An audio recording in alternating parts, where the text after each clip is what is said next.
Okay, students should be mobilized to raise the issue, four issues.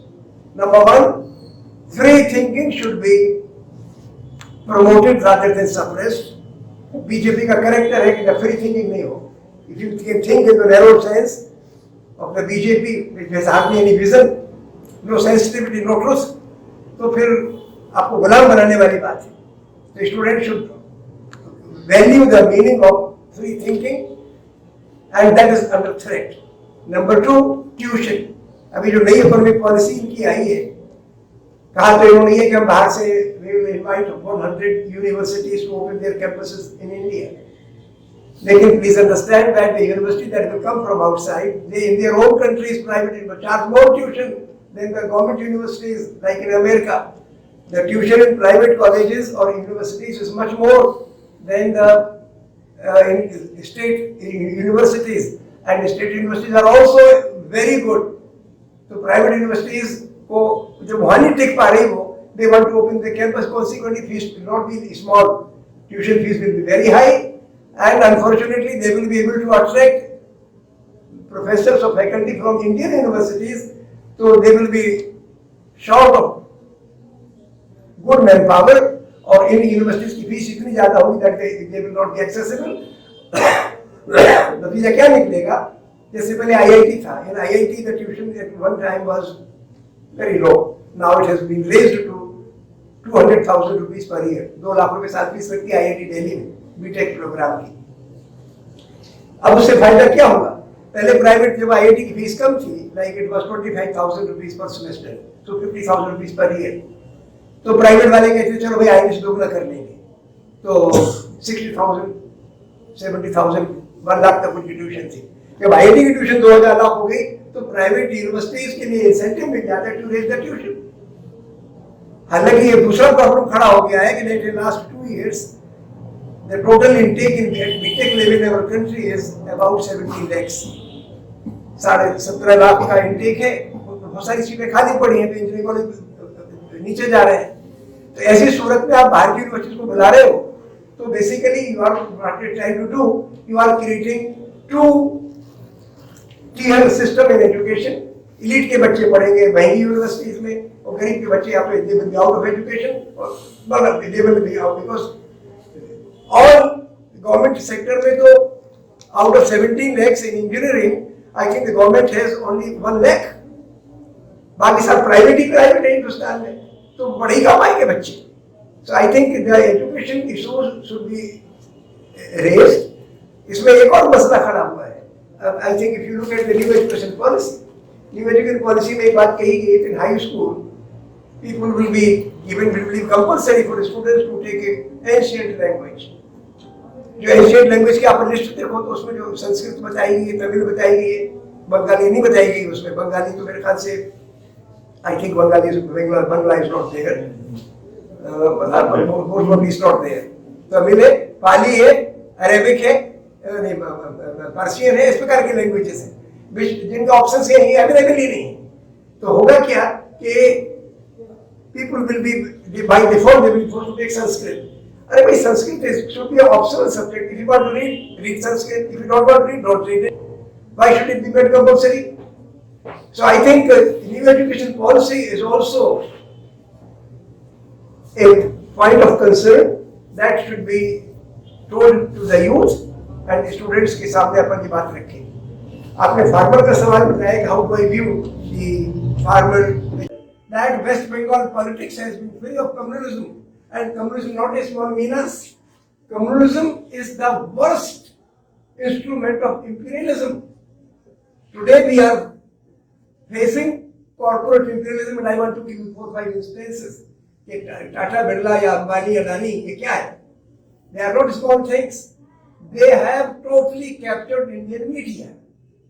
So they have made them slaves. उनकी बातों बोलता है वो media. They have controlled almost all academic institutions through BJP. जितने भी आपको 2-4 example देता हूँ, अभी शांति निकेतन का देता हूँ मैं आपको. Shanti Niketan had a tradition, 100 years old tradition of organizing Posh Mela. It is a very important event, a cultural event of West Bengal. जिसमें कि नेबरिंग इलाके के artisans would come and they will sell their produce. तो उसका इस बार जो वहाँ का बिठा दिया उन्होंने, एक आरएसएस का आदमी, वहाँ का director, vice chancellor of Shanti Niketan, they are ruling the culture of Tagore. Tagore is another राष्ट्रपिता लाइक गांधी, उसी मैग्नीट्यूड का आदमी। और उसके लिए क्या उन्होंने किया, उन्होंने कहा पॉस्ट मेला नहीं होगा। Manisha Banerjee high school principal, मैं क्या था अभी दिसंबर में शांति निकेतन, तो she organized a meeting of 40-50 artisans from different towns around Shanti Niketan. Then she organized a mela but the Shanti Niketan premises were not used. Rabindranath Tagore के father ने start किया था वो tradition, but that mela, post mela. So what I am trying to say, these people, if they come to Bengal, then they will ruin the Bengal culture of liberalism, pro people, pro farmers, pro laborers. यहाँ पे अभी मुझे कल किसी ने बताया कि ईश्वर चंद्र विद्यासागर, उनकी 200 एनिवर्सरी है। रिमेंबर दिस ग्रेट मैन जिसने विधवा विवाह का शुरुआत की, कल ही मुझे मनीषा बनर्जी ने बताया। I think West Bengal has been at the forefront of cultural renaissance. Cultural renaissance was not a small event, it is like another freedom movement. So don't ruin that culture. So I think ये मैं बात कहना चाहता था। एक बात और आपको बताऊं, अभी बिहार में असेंबली चीफ मिनिस्टर ने ये कहा कि जो आदमी इस किसान आंदोलन में हिस्सा लेगा उसको नौकरी नहीं मिलेगी। If they are charged that if you are demonstrating and if you are arrested, then you will not get jobs. Uttarakhand में भी एक तमाशा हुआ। And I think they come here, then any dissent will be suppressed, कि आपको नौकरी नहीं मिलेगी। इनका क्या हुआ है? They are not pro-Hindus, they are pro-RSS only. The people who belong to their network, only those people will be rewarded, they will be promoted, they will be given jobs, or others will be treated as outsiders, as aliens, as foreigners. ये तमाशा इनका है। Against poor fellows। और बंगाल का जो मुसलमान है उसका जरा इतिहास भी देख ले।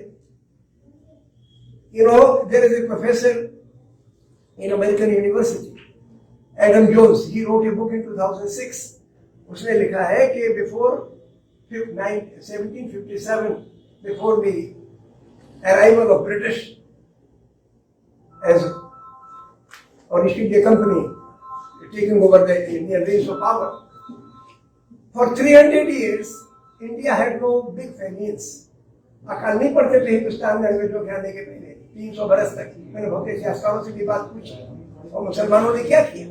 यहाँ का जो मुसलमान है बंगाल का, एक कारण बताऊं आपको कि मैंने कई टेक्सटाइल इंजीनियर से बातचीत की, and they have informed me that India was top in textiles in the world, and Hindu Muslim artisans together they work.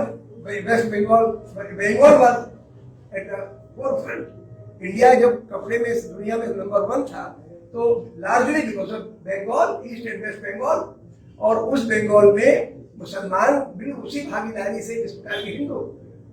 अभी पिछले साल जब एनआरसी का मसला खड़ा हुआ, वहाँ पे मुसलमान और हिंदू बाहर रह गए, उसमें 2 million people are out in NRC. Assam में उधर गया, तो मैंने जब वहाँ लोगों से बातचीत की तो लोगों ने कहा कि साहब हम तो भगा के रहेंगे।